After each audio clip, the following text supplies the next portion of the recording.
Okay, in today's video we're going to take a look at SMH. Now, as far as my bigger picture work that I did way back when, I know that we are close to the initial upside target at the 123.75 area.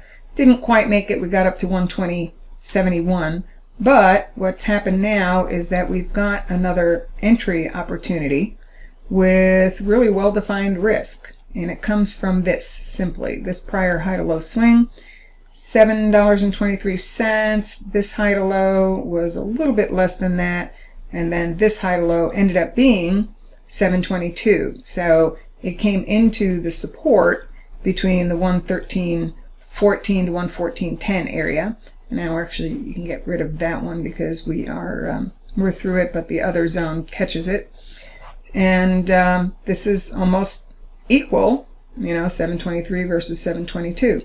So if this low continues to hold, your upside target is going to be the 1272 extension of the swing into the zone, which means that the target's going to be 122.67.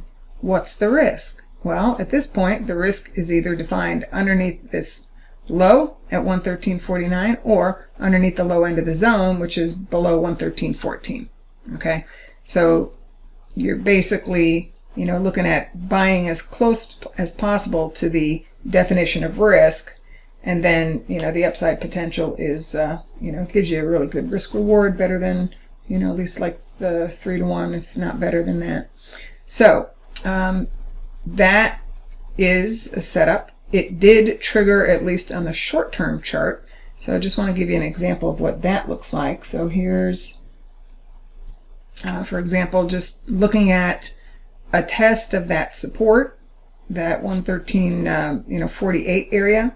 This is a 1-minute chart on, actually this is e-signal.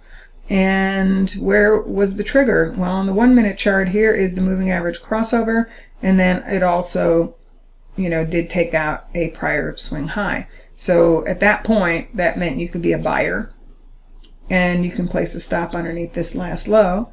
And so far so good, but whether it makes the target or not is another story. But the good news is you have definition of risk, you have what your potential target is. So that's about all you need to know right now. Have a great weekend. I will see you guys next week.